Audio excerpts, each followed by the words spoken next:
Hi, welcome everybody to the Study Abroad in Japan information session. My name is Rachel Rigoli, and I'm one of the advisors in the Study Abroad office, and I will be guiding you through the process of study abroad in Japan.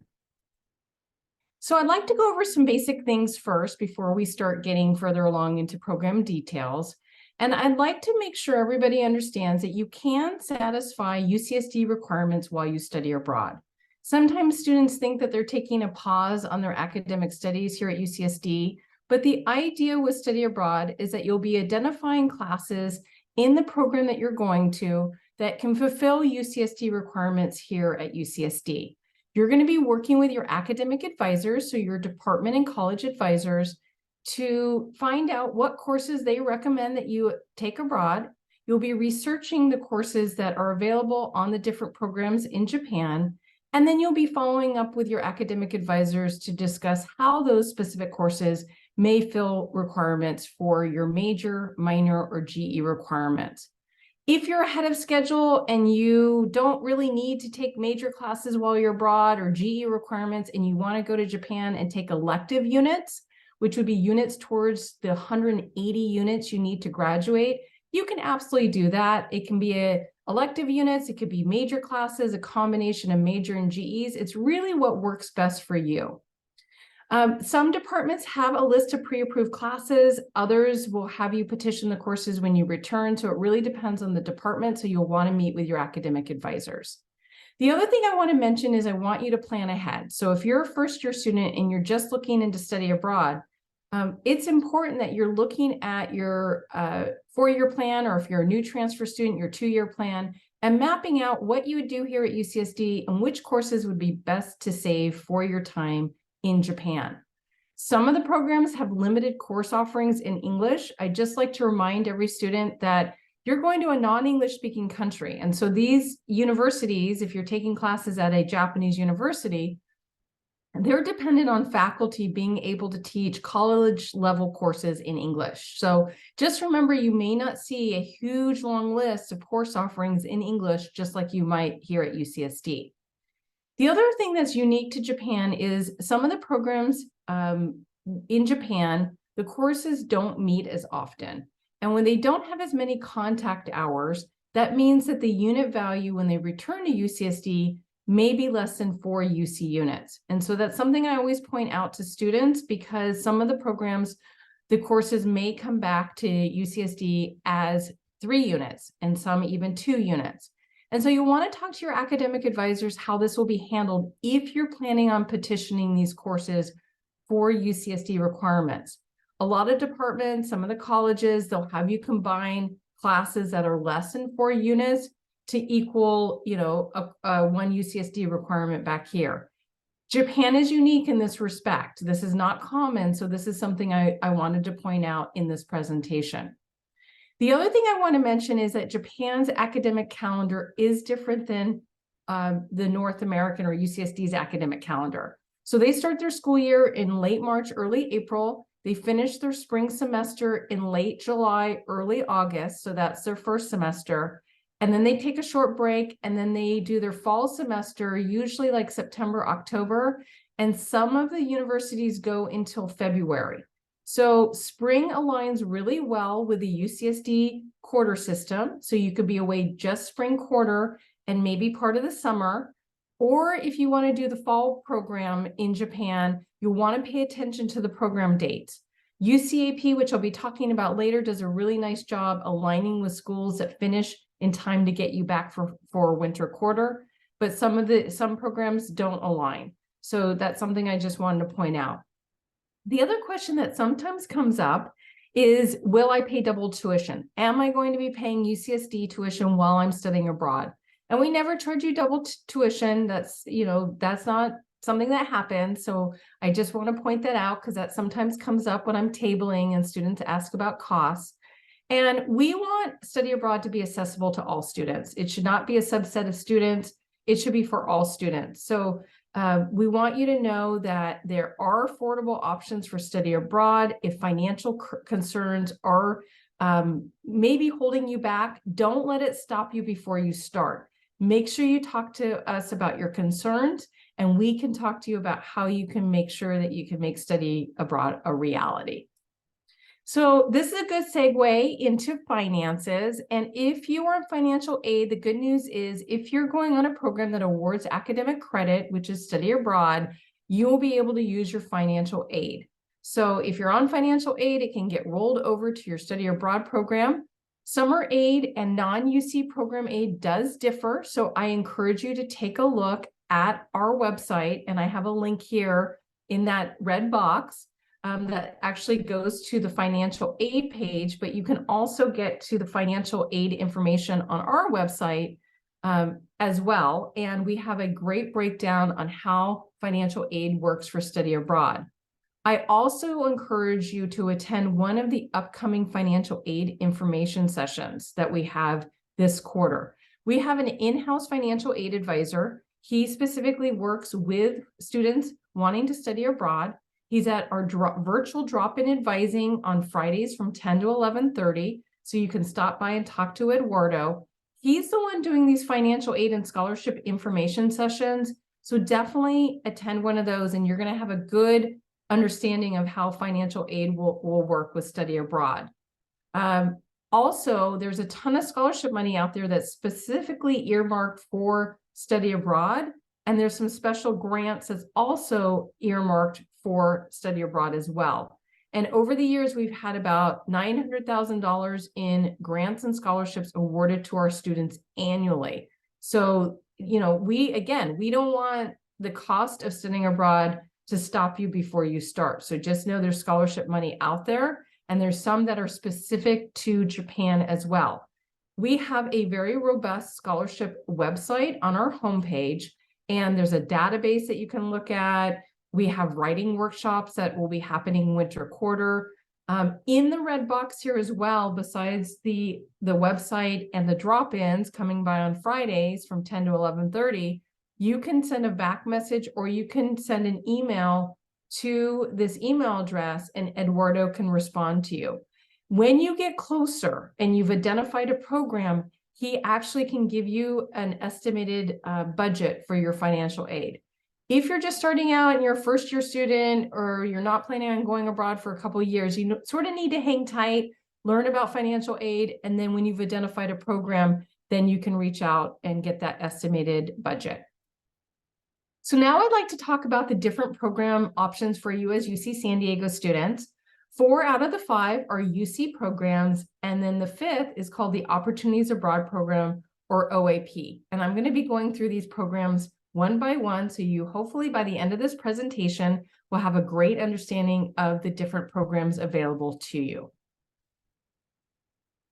Oops, sorry. Let me go the right direction. So in terms of talking about program options, as I go into this presentation in more detail, I did want you to have the tools at hand to be able to search the program information that I'm going to be providing. So if you go to our homepage, studyabroad.ucsd.edu, you can click under the red arrow here. It says students. You'll see a tab that says find a program, and you'll see the different types of programs available to you. When you click on that program page, you're going to see a wealth of information about the programs, including cost, academics, application instructions, all of that. So feel free to follow along with me during this presentation and open up the program information as I go through this PowerPoint. So the first program I'd like to go into detail is the UCAP Japan program. And UCAP Japan is probably the most popular option for our students because there are 11 programs in Japan at 9 Japanese host universities. And when you go through UCAP, which stands for the University of California Education Abroad Program, you will be on a UC-wide program. So this is a formal exchange program through the University of California, so all UC campuses with universities in Japan. And when you're on this program, it's going to be like you've never left UCSD. You'll be getting UC units and UC grades for everything you take, and you'll be paying UC tuition to UCAP and not UCSD while you're studying abroad. Here is the website. If you want to take a look, you can also get to the UCAP page through our website, like I showed you in the last slide. And on all of the EAP's programs except one, you're not required to have studied Japanese. So I want you to know that there are courses taught in English. You don't need to be fluent in Japanese to go on UCAP Japan. And they understand that you may have, even if you have studied Japanese, that you may only have a certain level and that you will need to take classes taught in English. The other thing I want to mention is make sure you check the eligibility requirements on the UCAP page. And I'm going to show you how to find that information on the next slide. But it is very important that you meet the required GPA at the time of application and that you maintain this GPA all the way through departure. So the host universities that we work with in Japan, they tell us what GPA they require, and we have to obviously respect that, and it's part of the agreement. So you need that GPA when you apply. So sometimes students ask me about class standing. Maybe you came in with a lot of units and you're going to meet like junior standing, but you're only going to be really technically a second year student when you go abroad. We look at class standing by departure, and part of the UCAP application is they will ask you to put in what classes you expect to take up until departure, how many units, and we're going to see if you meet those unit requirements by departure. I already mentioned that sometimes courses taught in English can be somewhat limited, so that's something I want you to set your expectations when you're looking at academic and course offerings. But if you do have a higher level of Japanese, that's going to open up a lot more coursework for you. So when I say higher level, I mean 3 years of university level Japanese or higher.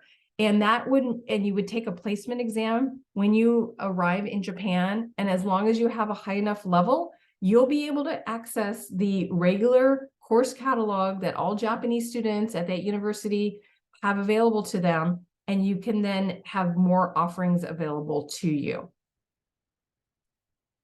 So here's a little snapshot from the UCAP page. It's just, I decided to pick the Global Studies program in Japan, which I'll be talking about later. But on the overview page, and every UCAP program page is structured the same way, you're going to see a program at a glance at the very top, a box, and you'll see the Apply Now button just below it. But on this program at a glance box, you'll be able to see where the program is located, what terms are available. So this program has a fall semester or a spring semester. And remember the calendar, spring semester in Japan, you'll be leaving after winter quarter here at UCSD. This program requires a 3.0. It's a theme program. It's taught in English. And then I want to point out on the left-hand side, this arrow where it's pointing to housing, but all those tabs on the left-hand side are really important for you to look at. Dates and eligibility, there's more specific eligibility information under this tab, approximate date, so you can see when the program runs. Academics, UCAP links to the host university course catalog. They also link to something called the UCEAP course catalog. And that course catalog is a database of courses that UC students, UC-wide, have taken on this program, and how many units were awarded in the UC system, the course title, a brief course description, all of that. It's a snapshot. It just shows you what students have taken, but then you can cross-reference with the courses that are listed in the host university's course catalog. So you're going to reference both. And you can see a cost calculator under the cost tab and see what the cost of this program is. EAP does a really nice job giving you a full budget with estimated airfare, cost of living, the tuition, everything. So you know what you're going to be spending. So now I'd like to go into some specific program information for the UCAP program. So the Tokyo options are International Christian University, Hitotsubashi, Keio University, and Waseda University.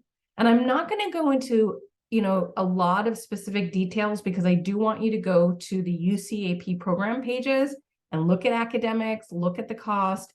But I'm going to pull out some information that sometimes I think students miss when they're looking at the EAP website. So you have a better understanding of some of the differences between these four options. ICU, International Christian University, historically, it's a Christian university. You don't have to be religious or Christian to go to this university. They are the only school on a quarter system in Japan that we partner with.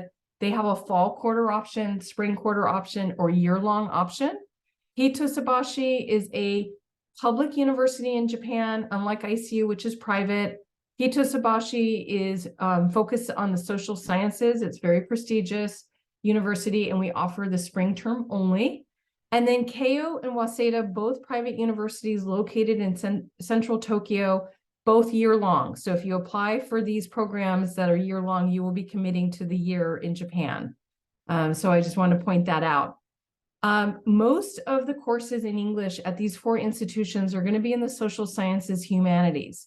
So if you're a STEM major, you might want to look at ICU or Waseda. You'll probably see a handful of STEM offerings in English at these institutions, but otherwise you may need to pull in GE requirements if you're looking at one of these institutions. For all 4 of these universities, except one track, you don't have to take Japanese while you're there. Obviously, if you're interested, it's available to you. But with the Waseda University, the ILAS track, which stands for International Liberal Arts and Studies program, that track, you have to take Japanese. It's a requirement of the EAP program. But the other ones is optional. So you can decide if you want to add Japanese to your your course plan there, or if you decide you want to focus just on courses taught in English. The other thing I'm going to point out is ICU has an intensive language track for Japanese. So unless you have never studied Japanese, and I mean never studied Japanese at all, like not even 10A here at UCSD, if you decide to take Japanese there, you will be in intensive language class. So it almost becomes like a language program at ICU. Typically on the ICU program, being a quarter school, you're going to take 4 classes, usually for 15 to 16 units. And those would be 4 classes taught in English. If you've studied some Japanese previously and you opt to take Japanese, then the language class is most likely going to be around 12 units. So that means 3/4 of your 16 units will become language. So I just always point that out. The other universities throughout UCAP's programs are usually only worth about 6 units. So this is sort of an outlier, is that ICU offers us this intensive track. If you would like to take courses in Japanese, let's say you're one of those students that has advanced Japanese and you want to take courses in Japanese, maybe, 1 out of your however many classes you're taking, you can do this at the International Christian University, Keio, or Hitotsubashi. You just have to pass that language exam when you arrive. But at Waseda, all the classes are only offered in English and you don't have access to that Japanese catalog. So the other option I'd like to talk about is the UCAP themed options, and a themed program is exactly what you think it is. It has a topic or theme, and so the courses that you're going to be taking are very specialized, and either you're required to take the same classes as everybody or you have a very short list.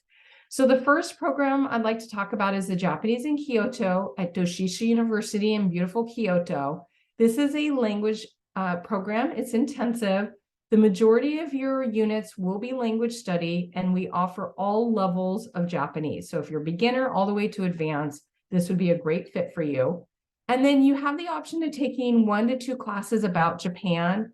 And this program is only offered during the spring term. So you would leave after winter quarter and you'd get to spend, spring, which everybody wants to be in Japan in the spring with the cherry blossoms. You could be there in Kyoto during the spring term. The Global Studies program, which I already sort of showed you a snapshot as it was my example. The Global Studies program, if you guessed it, it's a Global Studies themed program where you would take classes related to the topic of global studies. They're gonna offer like poli-sci, econ, Japanese studies, and this program is only offered to social science majors. So even if you want to work on GE requirements and you're excited about this topic, you do have to have a social science major or maybe even a minor we could consider. This program has a really cool field trip to Hiroshima. You get to go to the Peace Museum and Monument here in Hiroshima. and learn about peace studies. They also offer a weekend homestay that's optional, where you get to spend the weekend with a Japanese family. And then they have a very robust buddy program, and they connect you with a Japanese student at Meiji Gakuen to be your buddy while you're there. They also offer cultural classes like on Ikebana, the Japanese tea ceremony, calligraphy at the Meiji Gakuen's Tokyo campus. So this program is located in Yokohama, which is a 40-minute train ride away from Tokyo, depending on where you're going. But they do offer cultural classes at the Tokyo campus. If you want to do these classes, you would be paying for the subway or the train back and forth from Yokohama to Tokyo. It's not part of the budget, because most students do just take the classes at the Yokohama campus and they're not commuting. This program is offered in the fall or the spring. So the next program I'd like to talk about are summer options in Japan. And these summer options are for language study. So you can, if you are just starting out in Japanese and you haven't taken more than 2 quarters of Japanese max, you would be eligible for the Beginning Japanese in Osaka program. And it's an 8-week program. You get 12 units on this program. And I do have a message out to EAP to see if they would be willing to consider students with 1 full year. I haven't heard back, but if you're in that category, feel free to reach out to me. I can't promise anything, but fingers crossed. It's going to be up to Osaka University to let us know. Japanese in Tokyo, this program is for more advanced Japanese language studies. So you need to have at least 2 years of Japanese, and you take language plus a Japanese studies course. This program was suspended last summer and it was changed and reinstated. I believe it's going to be a shorter program than the Osaka program, and it will award 11 units on this program. So now I want to briefly talk about STEM options. If you're a STEM major and you're interested in studying in Japan, these are 3 options available to you. The Tohoku University program in Sendai, which is about a 3-hour train ride north of Tokyo, is a combination of doing lab research. So you would get units for doing lab or research in a lab, and then taking classes. So they have a short list of courses taught in English in a variety of STEM subjects. So you'll want to take a look at the course offerings. But they also offer Japanese language study, Japanese culture classes, and some other classes in the social sciences. So sometimes students will combine GE requirements with major requirements on this program. This program is offered during the spring term as well as a year-long. I've had students go on the year-long program, and it's really led to some amazing opportunities for them. I had a student come back, and he ended up getting an internship at MIT because of the robotics work and research he did at Tohoku. They were very impressed with his research, and that helped him secure that internship. I also had a student who was invited to apply for their PhD program. She applied and was fully funded for her PhD at Tohoku University. So sometimes these experiences can really open up, doors for you that you may not have thought about. Osaka University is also a research opportunity, and this program runs either in the summer, fall, or spring, and it is pretty much full-time lab research. So you go to lab every day doing your research on a project that you were placed on with a professor. And they do offer some optional classes that you can add on. They have Japanese and some Japanese studies courses.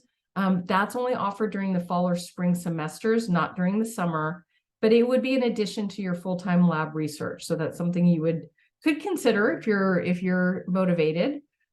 This program is highly competitive for the summer and the spring option. And so you may be a first-year student who is thinking about applying, and you haven't, really gotten into any of your upper division major classes. I encourage you to hold off. We want you to have the foundation courses, and really, we would like you to even have started on your upper division classes. And this is because you're going to be placed in a lab, and you're going to be competing against other UC students for those similar lab placements. So they're going to look at your transcript and see what you've done in your major. You don't have to have previously had lab experience, but we want to make sure that you have a good foundation in your major by the time you leave. The summer program is it's the most competitive. So that's something you need to be aware of if you're planning on applying. And then the fall option tends to not be competitive. And the reason being is this semester runs into winter quarter. And it's one of those programs, like I mentioned, that's on the traditional Japanese semester calendar. So if you go in the fall program, you will be away 2 quarters. The third option is the University of Tokyo in Tokyo, and this is also a lab research program. It's only offered in the summertime. It's also highly competitive. Again, you should have major foundation courses completed and hopefully even some upper division classes as well. You can see the lab information on the UCAP website, and I will also send out information after this information session. But I can tell you in the past, there haven't been a lot of biology offerings for labs. And when they do offer them, they tend to be environmentally focused or focused on like earth sciences.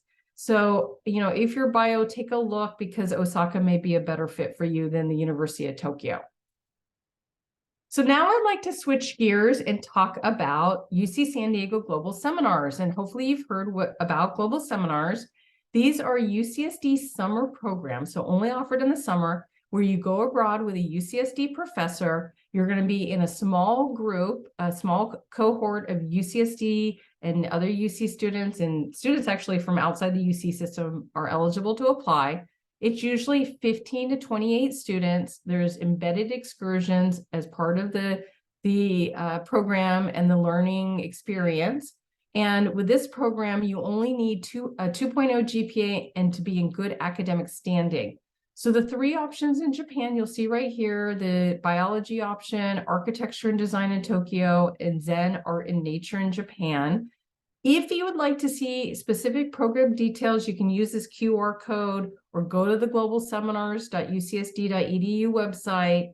And they have information sessions that are just starting this week that you'll be able to attend if you're interested in any of these options. There's 27 programs. So these aren't just, this is just Japan specific. But let's say you want to wipe out like an MMW or Ravel in Rome or do some GEs. You don't have to stick with these 3 programs if you decide it's a better fit for you to go elsewhere. So like I said, 27 programs this summer.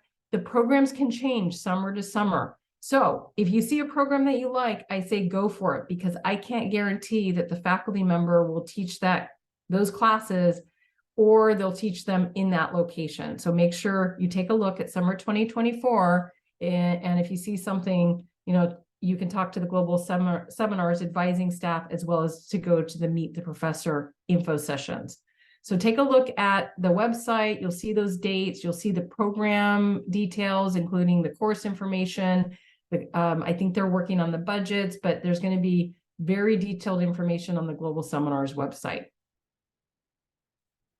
So the next program type I'd like to talk about is the UC San Diego Global Exchange. This is a bilateral exchange agreement between UC San Diego and universities abroad. And so we have currently 1 approved program at Kyoto University in Japan, and we are waiting for approval, and it's hopefully going to happen any day now, this quarter, for Osaka University. And that Osaka University program, if it's approved, it will be available for the 2024-2025 school year. So that's something, if you're thinking about going next year, keep an eye on the Global Exchange website, because that information will be added. You will pay your UCSD tuition while you're abroad. When you're going abroad, you're not going to be necessarily going with other UC students like the UCAP program or the Global Seminars, but you will be in a supportive environment. The host university will be your go-to person if you have any issues. But with the Kyoto University program, it's a very small group of students that we can send because of exchange agreements. So they send their students to us and we send our students to them. Kyoto University has a very robust course offerings in English, and you'll actually find some STEM offerings. So take a look if that's something that, if Kyoto University interests you. They are on the traditional Japanese academic calendar. So if you apply for the fall term, you will be gone part of winter quarter. So that means you're gone fall and winter quarters from UCSD. And then if you do the spring track, it aligns well with our spring quarter and it goes into the summer. You can also go abroad during the school year, but I did need to let you know there's very limited spots for the English track. There are 2 tracks, the Japanese track where you would take classes all in Japanese, or the English track. If you do the Japanese track, you need a very, very, very high level, basically almost fluent. So that information is on the Global Exchange website about Kyoto University. If you're thinking about spring on this program, I encourage you to apply by the fall deadline. They are currently in the process of updating their deadlines, but last year, all the spots were filled before we even got to the spring deadline. So if you know already you want to go spring 2025, get your application in alongside the fall and year-long applicants by that due date.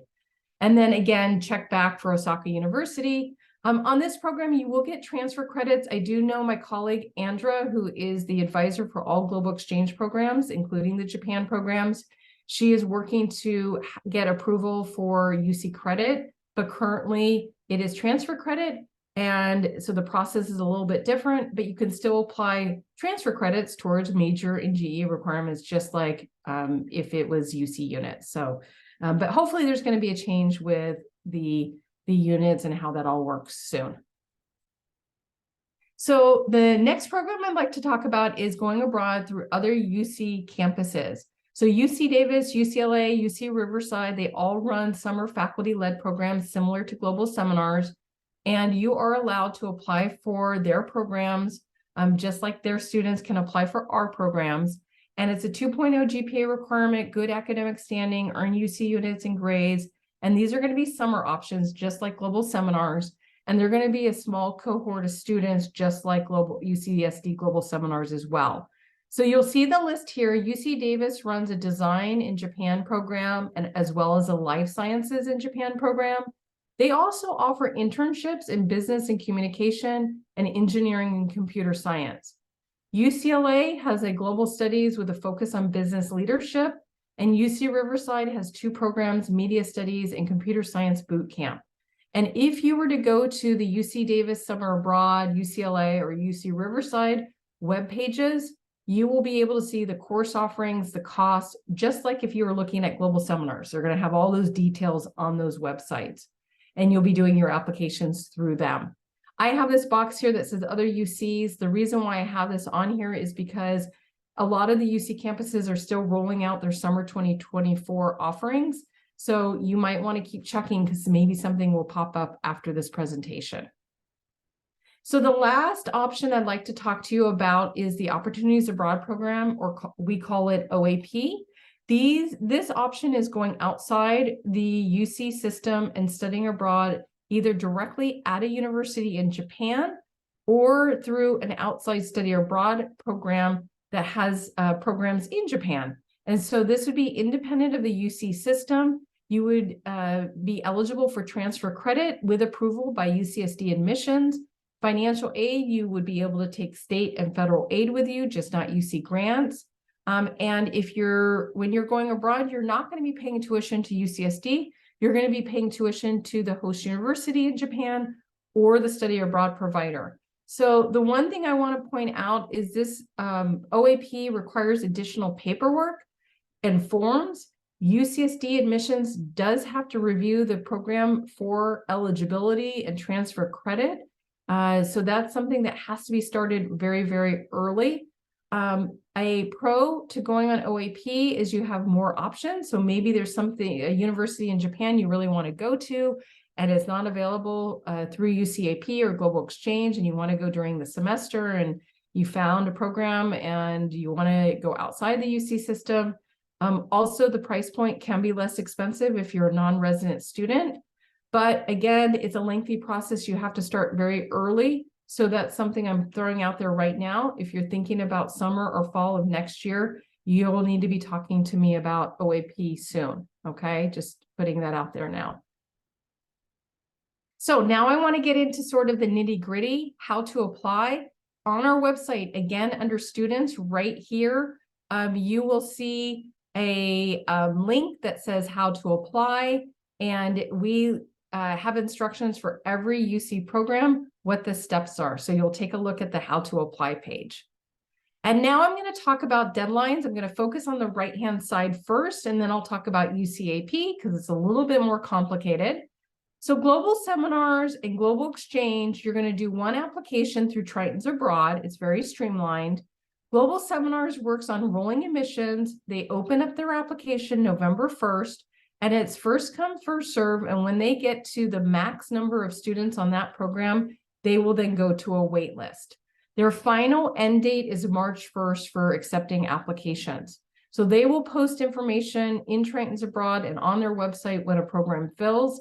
But I expect the Japan programs to probably fill quickly. Japan's very popular. So my guess is if you're interested in global seminars, you're going to want to really go to that info session, read the course information, talk to your academic advisors, and just confirm if this is a good fit for you so you're ready to go. Global Exchange, the deadlines are being updated now, but you can check the Global Exchange page for those deadlines. And again, Osaka University is not going to be on there until it's approved, so check back if you're interested in Osaka University. Other UC programs, you're going to do 2 applications. You're going to apply through the UC campus that you're going through. They have an advisor like me for their programs, and you can ask questions about the courses, the application process, all of that. But they run similar to how Global Seminars runs, and it's going to be first come, first serve, and they go to a wait list when they fill. I can tell you the Japan programs are extremely popular as well through the other UC summer programs. And you will do 2 applications, the UC campus application, as well as a Tritons Abroad application. So if you decide to do one of the summer programs through the other UC campuses, make sure you connect with me so I can make sure you understand the process and you're ready to go with Tritons Abroad, and we have the program terms and everything's all set for you. OAP deadlines vary, so you're going to have to check with the host university as a study abroad student when you would apply, or through the independent study abroad provider. You can work with them to find out when their due dates are, but you'll also, besides applying directly or through the study abroad program, you're also going to do a Tritons Abroad application as well. So now on to UCAP, which is a little confusing, so I'm going to slow down in this part. UCAP will be 2 applications as well. UCAP has their own application portal, and I showed you at the beginning of the presentation the little Apply Now button. Their application portal, you can go ahead and create an application now, but you can't actually start a new application for Japan or any programs that run summer or fall or year next year won't open until November 1st at 9 a.m. That's when the portal opens.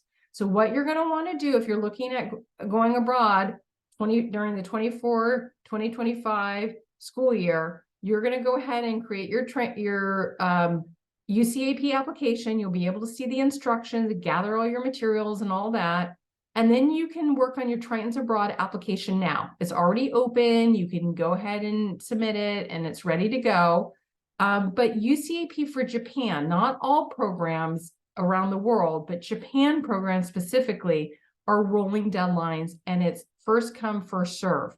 And all Japan programs except one are what we call limited capacity, meaning we have a certain amount of spots UC-wide, and when we get enough applications, we're going to close the application. So you want to take a look at our how to apply instructions, look at our deadlines, and I have a status column in the deadlines that says apply on November 1st, 9 a.m. to secure your spot. And when the programs fill, I will update it to say if the program is full. There is a final deadline. So they're rolling. So it opens November 1st, 9 a.m. And then you'll see an end date that as long as the program is still open, you can apply up until that date. And then once that date's passed, we're not accepting applications from anybody. I can tell you right now, last year, Osaka STEM Summer and University of Tokyo STEM Summer filled, I think, in the first hour. So if you're one of those students looking at summer 2024, be ready at 9 a.m. to submit your application. So get your Tritons Abroad application done first, have your passport number ready, know what you might take next up until departure course-wise, and just so you're ready to fill out that application quickly, because it's based off of the UCAP application submission time. So that's what they're looking at. If you're looking at spring 2025, you've got plenty of time. The UCAP portal doesn't open until April 15th. Spring options are also competitive, not all, but some. And I have a note for you in the deadlines page so you can see the more competitive ones. And so hang tight. Don't do your Tritons Abroad application until maybe March. You'll want to just wait until closer to the deadline on that. The other thing is, if you're a new transfer student and you don't have a UCGPA and you plan to apply for a UCAP program on November 1st, go ahead and apply without a UCGPA. They are holding a certain amount of spots for transfer students, and you will have to have that UC required GPA by the end of fall quarter. So if it's a 3.0 GPA that's required by the university you're going to, go ahead and apply with your transfer GPA, and then we'll want to see that you have that required GPA when your fall UCSD grades post. If you're a first-year student with advanced standing and you see a program that you really want to do, unfortunately, you have to wait until fall grades have been posted from UCSD, which is usually mid-December. You'll want to check the deadlines page to see if the program is still open. And if it is, go ahead and get your application in. So that's how UCAP is working for Japan. If you decide ultimately you want to consider a different program, like in another country, you want to look at the deadlines page, because some are set deadlines where we don't look at the applications until the deadline's passed, and others are rolling first come, first serve. Not all programs are limited capacity, so we do indicate again on the deadlines page whether it is a program you need to move on sooner rather than later. So the next steps. Please talk to your academic advisors. If you're first year, you're not starting out too early. Talk to your advisors about your degree requirement, how many courses can be taken abroad. If there's certain classes they want you to take here at UCSD, then you're going to be going back to them as part of the application process. And there's forms called an academic planning form. And that's when you're going to talk to them about courses that you have identified using the program pages and the information that I've given you today. You'll also want to review the programs for best fit. I can't tell you what is going to be the best option for you. You need to look at the eligibility requirements, which programs are you eligible for? What are the dates? What are the courses? Do you want to be at a specific location? Is the cost good for you? So look at the program details to make sure it is a good fit for you. Also, come talk to us about financial aid. Remember, Eduardo is in the virtual drop-in advising on Fridays from 10 to 11:30. Go to the info sessions, look at our website, tons of information, and you can ask questions through back or send an email to that email address that I provided earlier in the presentation. If you have any questions about Japan, you can come meet with me. I'm at the virtual drop-in advising, Mondays and Thursdays and Fridays. Occasionally I'm out. So you'll get one of my colleagues if that's the case, but we're here to help. And then if you are ready to apply, you're one of those students who wants to go summer 2024, fall 2024, or for the school year during the 24-2025 academic year, you're going to be looking at the deadlines now and getting ready to apply. If you're a spring 2025 applicant, Kyoto, I do want you to apply now. But if you are looking at EAP, you certainly have time. And then if you're, a first year and you're waiting until, 2025, 2026, you're just planning right now, and then you'll be checking back for the deadline information at the end of next summer.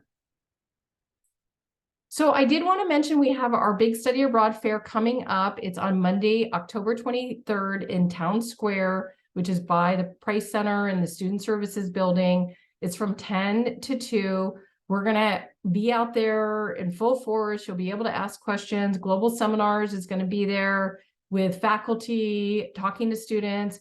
UCAP is going to be there. The academic specialist for Japan, I know she's coming. So if you have academic questions about Japan, her name's Elaine, she'll be there. So stop by, get all your questions answered. If you aren't able to come to drop-in advising, this is a great way to sort of like talk to everybody in full swoop, like one full swoop.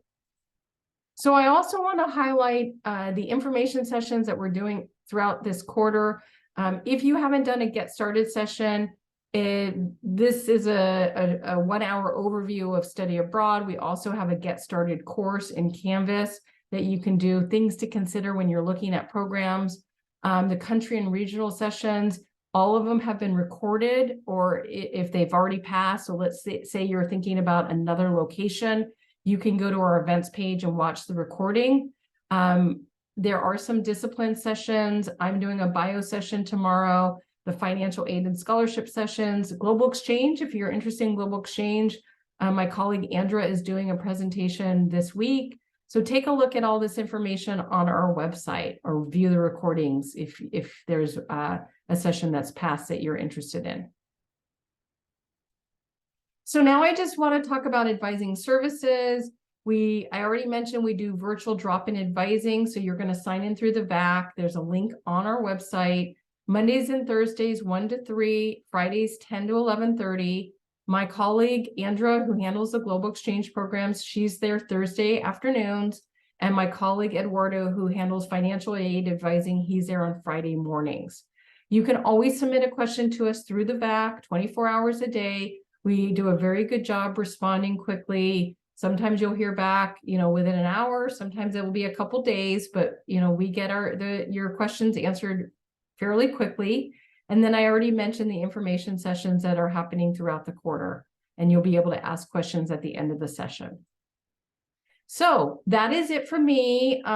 Unfortunately, I did not record the session live, so this is being recorded without participants. So I will not be taking questions right now, but feel free to ask any questions through the VAC, and I look forward to working with you to study abroad in Japan. Take care, everybody.